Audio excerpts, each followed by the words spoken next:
Bismillahirrahmanirrahim. Assalamualaikum warahmatullahi wabarakatuh. Waalaikumsalam warahmatullahi wabarakatuh. Puji syukur kita panjatkan kehadirat Allah Subhanahu wa taala. Baik, teman-teman sekalian, pada kesempatan ini saya selaku moderator atas nama Dandi dan bersama rekan saya Adrian Maulana dan Dewi Andriani. Kami dari kelompok 5 akan memaparkan hasil dari kerjasama kami dengan tugas mengenai judul Sistem Pendukung Keputusan SPK untuk Investasi dan Keuangan Pribadi, untuk memenuhi tugas dari dosen, yaitu mata kuliah Analisis dan Perancangan Sistem Informasi. Baik, saya langsung saja akan menjelaskan mengenai poin pertama, yaitu sistem pendukung keputusan pemilihan instrumen investasi bagi individu dengan metode TOPSIS. Penulis yang pertama itu dari Enoch Tuti Alawiyah dari Universitas Bina Sarana Informatika di Bogor, kemudian dari Seprika Universitas Bina Sarana Informatika dari Jakarta Barat, selanjutnya dari Martua Hami Siregar dari Universitas Bina Sarana Informatika Jakarta Barat. Tujuan penelitian untuk membantu individu dalam memilih jenis investasi yang tepat sesuai dengan kriteria yang ditawarkan, yaitu deposito, reksadana, saving bond retail atau SBR, dengan menggunakan metode teknik for order Preference of Similarity to Ideal Solution atau TOPSIS. Metode penelitian jenis metode yaitu kuantitatif deskriptif dengan pendekatan sistem pendukung keputusan Decision Support System atau DSS. Metode pengambilan keputusan TOPSIS yang pertama dari populasi 180 responden, yang dimana itu 60 investor deposito, 58 investor reksadana, 62 investor CBR. Sampelnya menggunakan teknik sensus. Instrumen penelitian yaitu kuesioner dengan skala Likert 1 sampai 5. Langkah-langkah metode TOPSIS yang pertama yaitu normalisasi matris keputusan. Yang kedua, matris ternormalisasi terbobot. Yang ketiga itu penentuan solusi ideal, positif, dan negatif. Keempat, perhitungan jarak terhadap solusi ideal. Yang terakhir itu perhitungan nilai preferensi akhir atau VI. Hasil penelitian, nilai preferensi akhir tertinggi adalah 0,65 untuk deposito C1, diikuti oleh reksadana C2 sebesar 0,42, 0,42 dan CBR C3 sebesar 0,35. Artinya, mayoritas responden lebih memilih deposito sebagai instrumen investasi terbaik.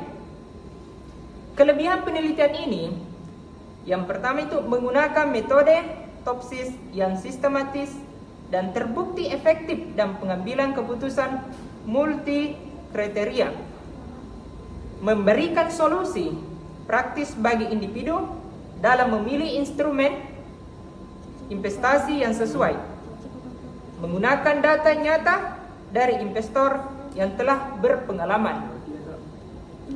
Kekurangan penelitian ini yang pertama itu hanya membahas 3 jenis instrumen investasi, yaitu deposito, reksadana, dan CBR, sehingga kurang representatif terhadap seluruh pilihan investasi yang tersedia di pasar. Kedua, penelitian terbatas pada 180 responden, sehingga belum tentu mencerminkan preferensi seluruh populasi investor di Indonesia. Yang terakhir itu tidak membahas secara mendalam faktor-faktor eksternal, misalnya kondisi ekonomi atau tingkat suku bunga yang bisa mempengaruhi keputusan investasi. Selanjutnya, saya serahkan kepada rekan saya, yaitu Adrian Maulana, untuk melanjutkan pemaparan materi kami. Terima kasih atas kesempatannya moderator. Saya akan melanjutkan materi artikel ini.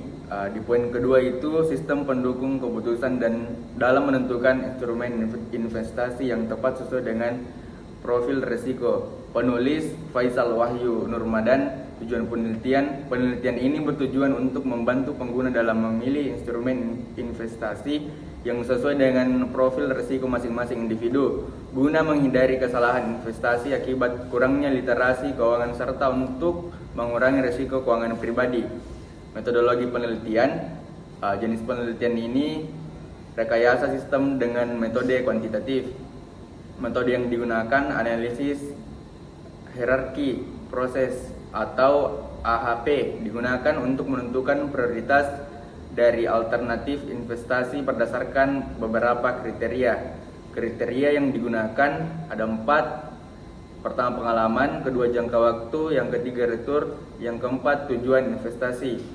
Selanjutnya, perencanaan sistem menggunakan model waterfall dalam pengembangan sistem atau biasa disebut bahasa programan disingkat PHP dengan framework Codelniter. Selanjutnya, pengujian black box testing, sistem usability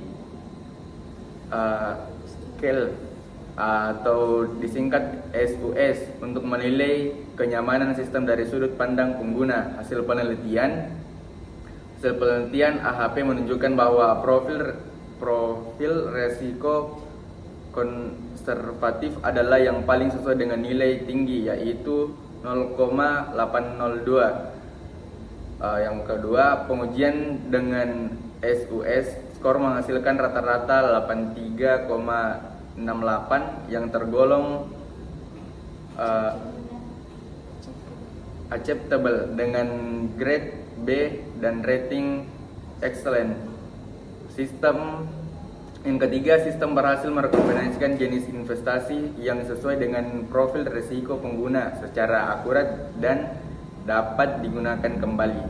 Kelebihannya, menggunakan metode AHP yang dapat menangani pengambilan keputusan multi kriteria secara objektif dan terstruktur.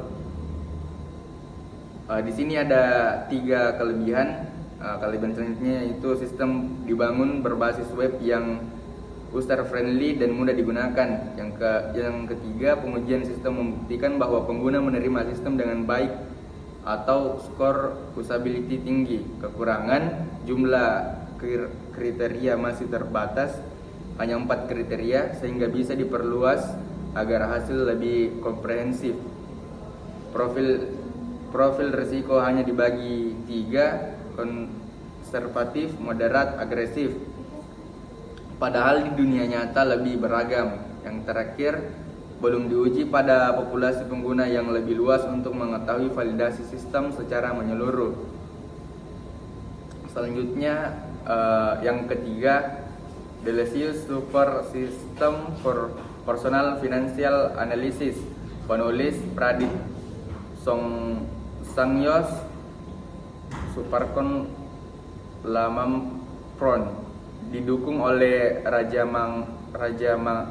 Mangala Universitas of Technology Suvarnabhumi.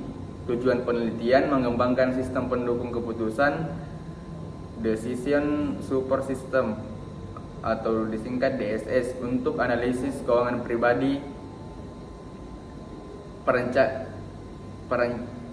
perencanaan pembiayaan properti, pembiayaan mobil, menggunakan metode what if analysis dan goal seeking untuk membantu pengguna membuat keputusan keuangan pribadi yang tepat. Metodologi alat pengembangan Microsoft Excel dipilih karena user friendly dan mendukung fungsi keuangan seperti what if, dan goal setting.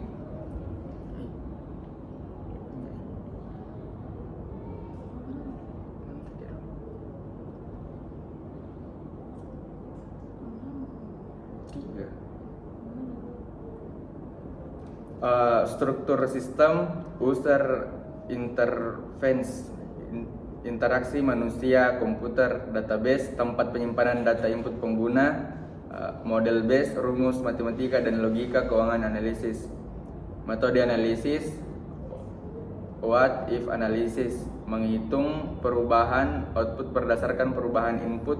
Goal setting, menghitung input yang dibutuhkan untuk mencapai target output. Hasil penelitian sistem berhasil menghitung monthly payment berdasarkan jumlah pinjaman bunga dan jangka waktu, dan juga jumlah pinjaman yang dapat dicapai prinsipal berdasarkan cicilan yang digunakan pengguna.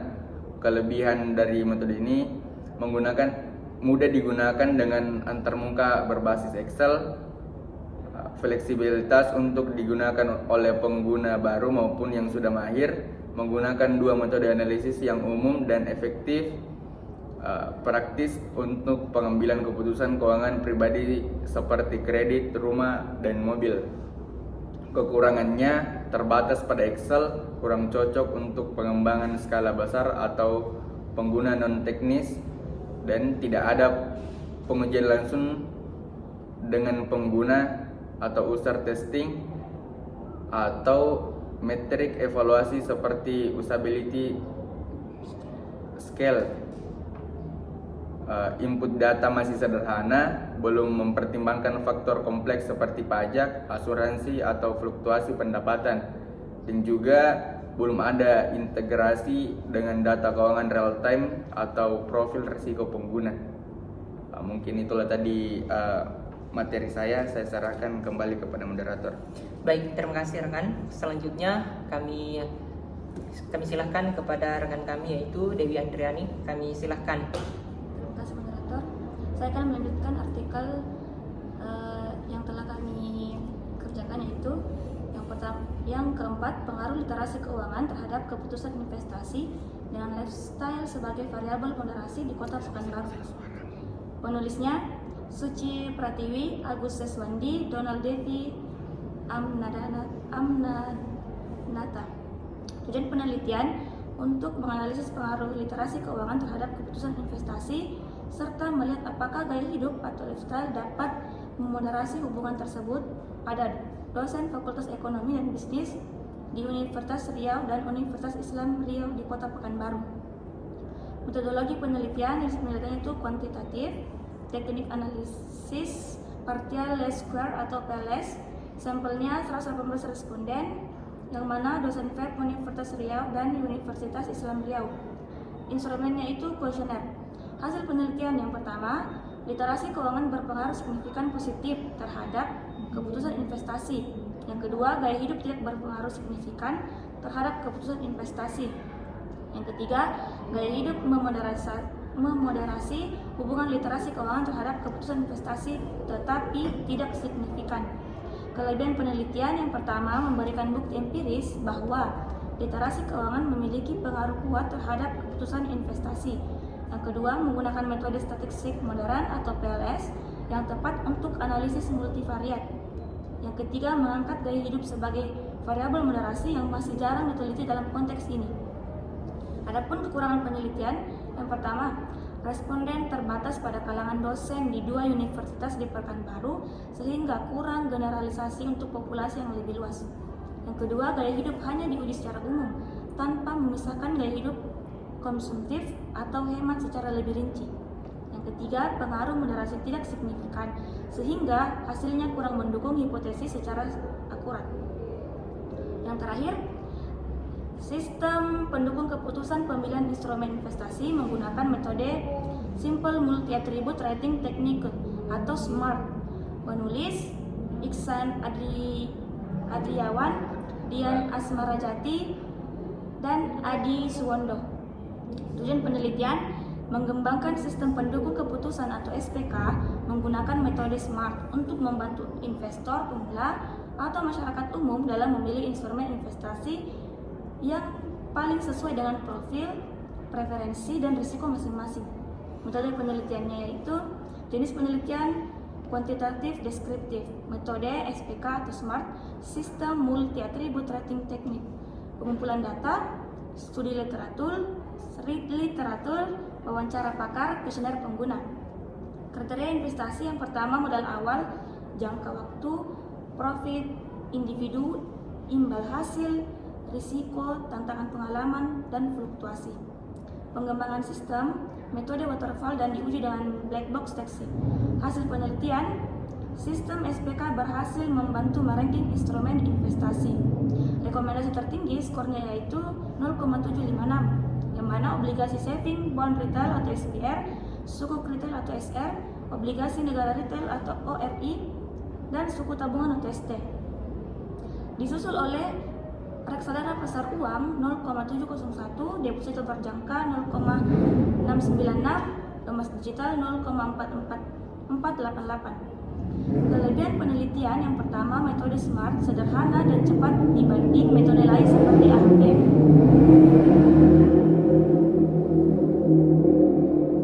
Sistem membantu investor menyesuaikan investasi dengan profil pribadi.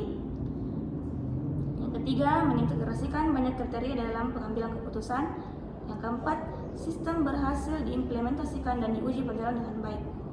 Adapun kekurangan penelitian yang pertama, pembobotan kriteria masih kompleks untuk pengguna awam atau perlu penyederhanaan.